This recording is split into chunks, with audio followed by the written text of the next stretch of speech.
A very good evening to everybody watching. Thank you for joining us tonight on the evening review. My name is Tewan Jabela. Tonight on the platform we are joined by Emma Muteka. She is the councillor for the Windhoek West Constituency here in the Commerce region.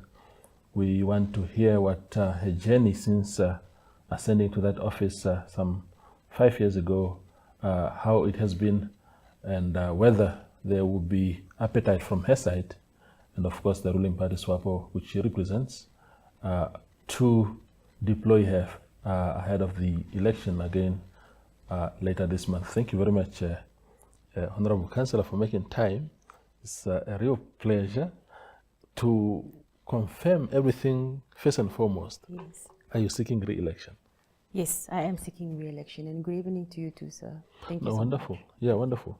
So you went through the process, these primaries and all that. Yes. And you cruised through all of that. Cruised would be the nice word to use. However, this time around I didn't cruise. Yeah. I was the only sole candidate. There was no cruising this year. That's cruising, actually. Yes. That's more without any derailments along the way. Okay, wonderful. Do you think that is a massive vote of confidence from the party to say, look, we are pleased with what you've done, whatever, or we have confidence in what you can do still, and therefore will not even subject you to any of those internal competitions? Well, I would want to believe that that's exactly the message. And you do know that our party is moving into the line of not only women empowerment, but youth empowerment as well. Yeah. Toiva, I must tell you that in 2020, it was not easy. It was a challenge. And, sitting here and reflecting, I fully understand where it's coming from. Yeah. Change is crazy. It's uncomfortable to accept. You have a young person, they probably feel you don't possess the correct skills to run an office as big as that. So there were so many questions. Will she be able to do it? How will she do it? And so I think I've proved myself. Yeah. And here we are. Okay. Yes. You think, because of course when young people like yourself are put in those very serious positions of responsibility, it's also, you become a poster child of either youth empowerment also, and women empowerment. Do you think you have acquitted yourself to the extent that we can now say the girl child can actually do the job? Yes, confidently, I can confidently say that.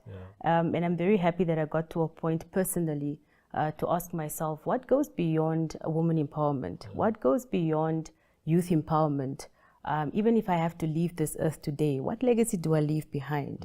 How relevant am I? How do I continue to remain relevant? Yeah. And so, yes, I can say that, this is, I also just need to say that I think it was a interesting journey for me, because I just realized that I was the very first born free to stand for this position in the whole country. Really? The very first, the very, very first. Wow, and so for me, it was an issue that we can probably categorize as trend setting, but more so opening the door for the young Namibian child. Yeah. You realize that I say young Namibian child and not young girl child. Yeah. I'm talking about both, the boy child and the girl child. It wasn't easy, but here we are, like I said, and I can confidently say that yes. Okay. Just the last question on that. Do you think your ascendance was based on those factors of youth or women, or was it organic? You just happened to be also young and a woman? I think it was organic. Quite frankly, based on what I was able to, accomplish in the office, and just basically being myself, regardless of the fact that I am a young woman. The fact that I was able to really bring the community, move the community from point A to point B. I think that's also what really played a role. But also I've realized that, Toivo, we become mentors indirectly of people who look up to us. And I used to think it was the younger generation, but it seems it's both the young and the old generation, or the older generation, that actually look up to us. So for me, I think this is quite big. I don't take it lightly. I'm not taking it to say I'm playing with it, or in a light language per se. But yes, I confidently can say that It's definitely just because of the person that I am, not Emma, but Emma the councillor, and the achievements that we're able to achieve through the constituency office. Absolutely. Yeah. If you can highlight some of those achievements, of course, I'm sure there ought to be a lot, but maybe if you can summarize those and then we can ventilate them as we go. Was it a baptism of fire, those 5 years? Yes, it was. And I always like to start with this. You know, as a young person, you enter a space with a hot head, for a lack of a better word. I came back with my tail between my legs. And I'm very happy that I also had an opportunity with my predecessor before he passed to say 2 things. Who was it? It was Honorable Trepper. Yes. I think we had about 47, maybe 49 years age difference. And I had an opportunity to say 2 things to him before he passed. The first one was to apologize, because I judged him from a point where I was standing to say, but why isn't he doing this? This and this can be done. And I solely did that because I felt I was better. No, that's not the situation. Until you're in the seat, you actually don't understand what faces you. And then the second thing that I said to him was to say thank you, because he believed in me. He supported me, you know, as he left office. He was the one who was, you know, campaigning. And that for me spoke volumes. We're talking about intergenerational leadership, and he's really, you know, set the trend. So in terms of, you know, just collectively, or, you know, summarizing in terms of the projects that we're doing in the constituency office, we focused solely on security projects. We also focused on educational projects. We focused on SME support projects, and quite a lot of you know, different outreach projects in terms of offering, you know, stuff like legal aid for our community and so forth. But they're quite a lot. Yeah. One of the issues that get raised time and again is the way offices like yours are structured in this sea called government. Without proper budget support, you have very lean pocket change, really, to just run the office and really do things, maybe sometimes out of your own creativity, approaching the business communities and whatnot. In that sense, how was the experience? Do you feel that you could have done much more if things were different in terms of allocations and whatnot? Yeah, I think, yes, definitely I could have done better in terms of, you know, service delivery had the funding been much more better. But however, I always look back and I say those of us who are within the city are actually very privileged, because the law does say that Commerce Regional Council is owed 5% of the profits from City of Windhoek. So we do, you know, get some money from there. The Regional Councils Act also expands on, you know, the possibility of us creating our own revenue.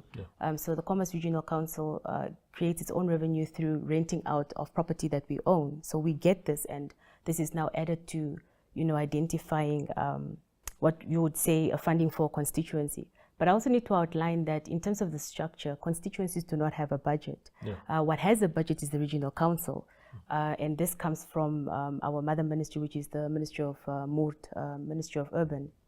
Now, the interesting thing is that Toivo, in Commerce, we've got 10 constituencies, of which 1 is rural, 7 are informal, and 2 are what you call, they have an interesting word now, apparently the posh constituencies. And mine happens to be one of the posh constituencies. Now, the interesting thing is that there's a whole budget that's sitting there, and we now need to divide it amongst ourselves as 10 constituencies. And I always, you know, wanted to educate the people to say, guys, it's tough here because I'm competing against a rural constituency, and I'm competing against informal settlement constituency based. I mean, informal, you know, constituencies that are informally, you know, based. So it's quite an issue, because you bring your project and you say, we have an idea of, you know, procuring fencing, for example, when it comes to safety and security, and you're competing against somebody that needs water, electricity, and sanitation. Who do you think is going to be given this this budget? And it's very interesting that you also asked me this question, because I'm not so sure if people know that for the past year, we have been trying to fight for something that's called the CDF, the Constituency Development Fund. And I know that it's currently now being discussed or was tabled by the minister himself. It's now changed from CDF to RCDF. And we're really just hoping that at least with this funding, one will be able to, accomplish more service delivery. But also, Toivo, something that we undermine is the power of decentralization. Yeah. Windhoek is cluttered. Windhoek is, we're suffocating at this point in time. I mean, census can say it to you in terms of how many people we have in commerce alone. But if we do look at, expanding and decentralizing services in other regions, I'm pretty sure we'll be able to, declutter, or we'll be able to decongest. I can give you now an example to say that within my constituency, we have the Central Hospital. And the Central Hospital is the only government, facility that offers oncology services in the whole country. But I'm, privileged to have also, been part of the Parliamentary Standing Committee on Health. And we're happy to hear that when we did our oversights, Walvis Bay is now, planning to move into the line of decentralizing, oncology services. So we're moving to, in a good direction. Yeah. But I'm pretty sure had we had the funds and sufficient funding would probably be the right word to put it, more service delivery would have been on the ground. Yeah. One question that I've asked your fellow posh constituency candidate, yes, that is Mr. The Brain, the brain of Windhoek East, was, what do you do in a constituency like yours? Wealthy, suburb, upper income class, really, basically posh. Yeah, really posh. As opposed to the example that you gave, that if I'm in Moses Garweb, I have people who are unemployed, they don't have water, sometimes, or ablution facilities. Yes. In yours, what do you do to really improve the lives of that are already improved, actually? Yes. Thank you so much for that question, Toivo, and I'm happy that you've asked it. You must also understand that based on our different dynamics, we then would want to address the issues based on that. Something that's very interesting in our constituency is that we are the hub of everything. We're actually the life of Windhoek. Majority of the primary and high schools are in Windhoek West. All the high learning institutions are under Windhoek West. The only VTC that is in, Windhoek is falling under Windhoek West. Majority of the people come to work in Windhoek West. So the question was to say, out of 7 days, when I had a conversation with my colleagues and I said, guys, we're 7 days in a week. Out of 7 days, your people are in my constituency for 5, then your constituency for 2. So that indicates already what our issue is in Windhoek West. Should anybody need health, services, they're not going to go back to your constituency. They have to receive that those medical services within the constituency. As we speak right now, classes are congested, Toivo. They are congested because we're dealing with a lack of classrooms, or a lack of schools rather, in the other constituencies, because all the other kids from the other constituencies congregate or they come and receive an education in Windhoek West. So what do? We pay attention to these issues. We try to build, classrooms, renovate classrooms, create safer, spaces within our constituency to make sure that every single child has a place to receive education. And then it doesn't stop only at the buildings. You talk about furniture. We realized that we had a crisis in Commerce region itself in terms of, desks and chairs. And we took it upon ourselves to do research to say, how can we resolve this issue? And we realized that purchasing something, a chair or a desk from scratch was really, really quite expensive. And already with us struggling with funds, it was just not going to work. So we decided to improvise. We went to the schools and we collected all the, frames for the chairs and the desks. We entered into an agreement with the VTC as well as Pioneers Boys, because Pioneers Boys also has that vocational service, and they refurbished these chairs and we sent them back into the schools. So in a nutshell, that is basically what we do. We also work hand in hand with the neighborhood watches in terms of safety and security, identifying hotspots so that we can leverage some sort of fund for us to put up CCTV cameras, as well as material that would help to close off riverbeds or hotspots that we identify. The other thing that we also do is try and assist our young people who are sitting at home and faced with unemployment.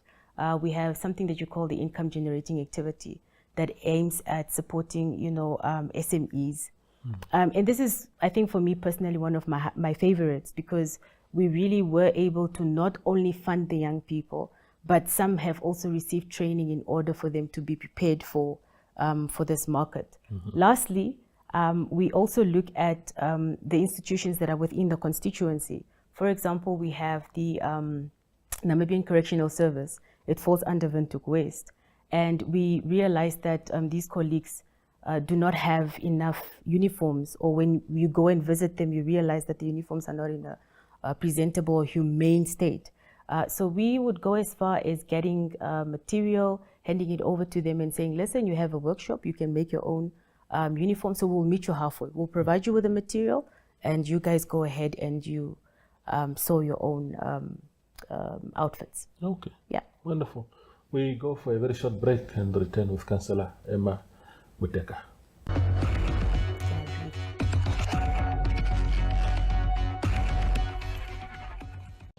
Life is unpredictable, and one needs to be protected against any eventuality.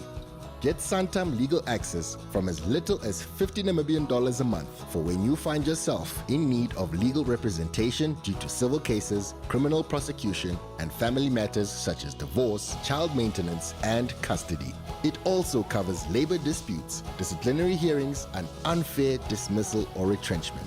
With Santam Legal Access, you'll receive free legal advice on almost every legal aspect, whether the specific matter is covered by your policy or not. For true peace of mind and legal protection when you need it most, call us on 061 292 8000. Santam. This is freedom.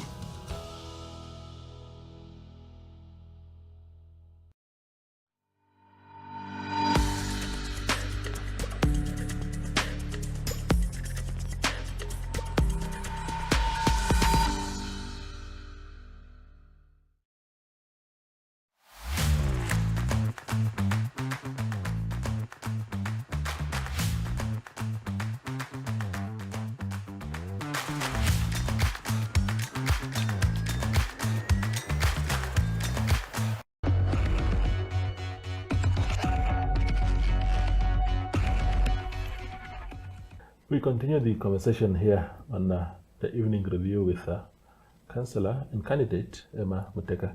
Now, give me, if you don't mind, what is your educational background?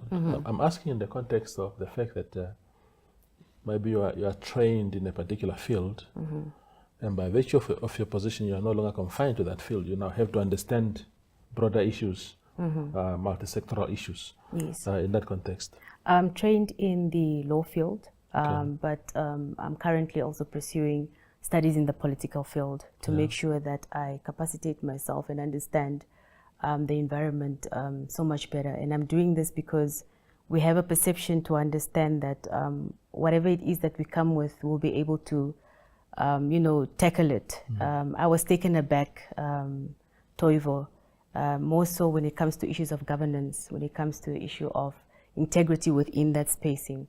I've realized that there's quite a lot that one has to learn. Yeah. So yes. Okay. Yeah. And how difficult is it to be in your position when so much of the things that you can accomplish are actually dependent almost on the goodwill, if you like, and competence of others? I mean, you spoke about universities, for example.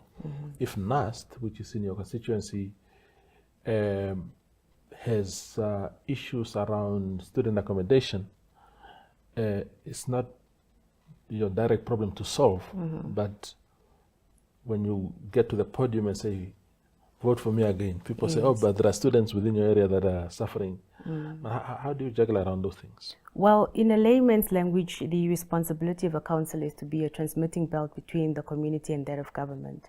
So it indirectly becomes my responsibility to make sure that we liaise with the relevant stakeholders, in this case, the Ministry of Education, to make sure that, issues such as student accommodation has been taken care of.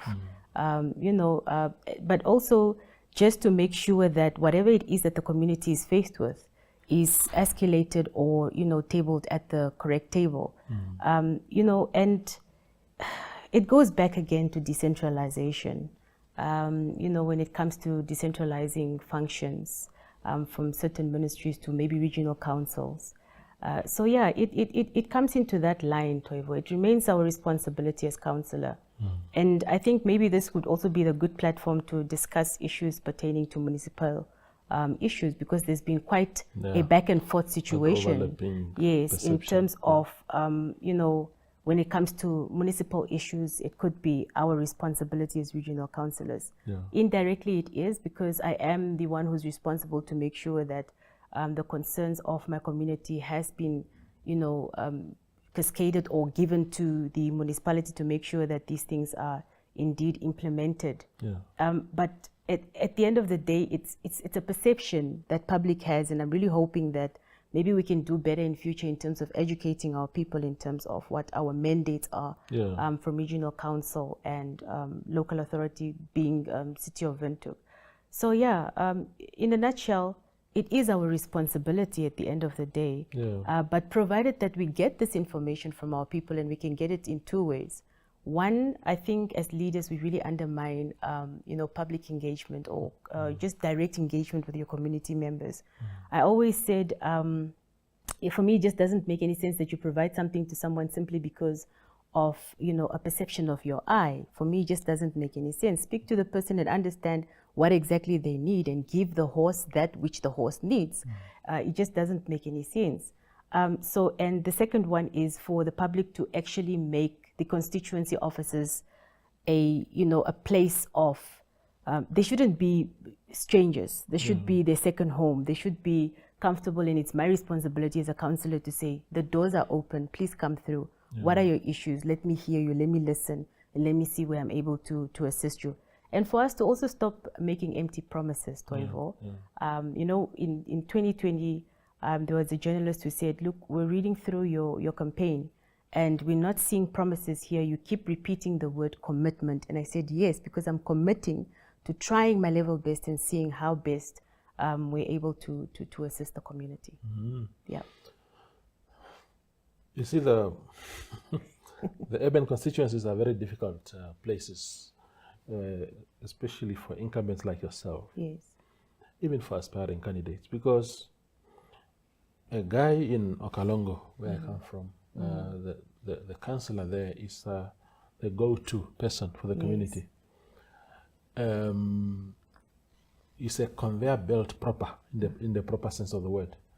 Whereas in your constituency, if there are potholes that the City of Windhoek somewhat did not yet attend to, there is that blurry line, which could compromise you, actually, especially in a period like this. What is Emma talking about? There are potholes in the constituency when the City of Windhoek actually didn't attend to that. In situations, and I know you spoke about that just like that, but I thought you could just tell me again that where does that leave you? The matter is there, it's glaring, and you are committed and you're communicating, but somehow the third party that is actually the authority on that subject is not coming to the party. There's so much power in the community, Toivo. The first step is obviously to speak to our counterparts who are from local authority and say, colleagues, people are not happy with potholes. And it's funny that you're speaking about potholes, because that has been the question for the past month.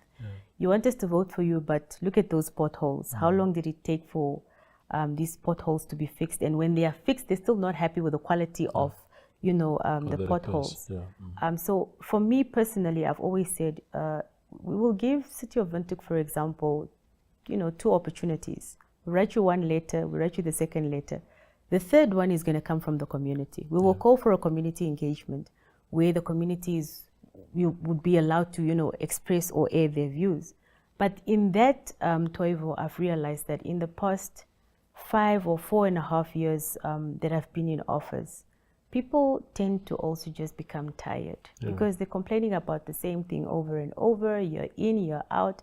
and it's just not happening. So it's a catch-22 situation. It does leave me personally as incumbent in the red zone, because people are really, upset, and majority of the issues within our constituency are really related to, municipal services. So yeah, we try our level best. We see what we can do, but I'm really happy to say, some areas are, things are quite attended in a short time of space. For example, street lights, the issue of water or the issue of electricity. Municipality really does come through. But majority of the people are really upset, and they think it's the councillor's, issue. And it's funny that we're talking about this. Just this morning, I had a meeting with a resident who was really upset with, the recruitment of the NDF that's currently ongoing, and saying, look, we've been applying for the past 2 years and we're not getting through, and you're not responding to us or giving us feedback in terms of why were we not successful, not knowing that the constituency office has got absolutely nothing to do with that. It's the Ministry of Defense. We just received the application forms and, stamped to verify that indeed this person does reside within the Windhoek West constituency. Yeah. We have a minute left, Councillor. Give us the way forward. If Emma Muteka is re-elected, are we going to see even a better version of Emma in the next 5 years? What are the promises? First of all, Toivo, I did say I don't make promises. I make commitments. So no, I'm not promising anything. I'm committing to safer spaces within Windhoek West. That's the top of my priority. And looking at making sure that we continue to support the youth, especially when it comes to different initiatives. I now know how to drive the car. I didn't know how to drive the car. I didn't know how to put in the gears. Now I do. So it's going to be us hitting the ground running and making sure that that which our community needs is actually implemented the best way possible. And this is definitely going to be through engagements. And I'm hoping that my community supports me in the sense that they come through and tell me what the issues are. And that when I come to them, they also meet me halfway. And we are able to have conversations, having meetings, whether it's online, whether it's one-on-ones, for us to just really engage and see how best can we be able to assist and making their lives better. Absolutely. Yeah. Councillor, thank you for coming through. All the best for the 26th of November. Thank you so very much. Thank you for having me. Yeah, wonderful. Thank you. That is Emma Muteka. She is currently the councillor for Windhoek West Constituency in Commerce Region, and also the swap candidate again for the same constituency ahead of the November 26 regional council election. Thank you for watching.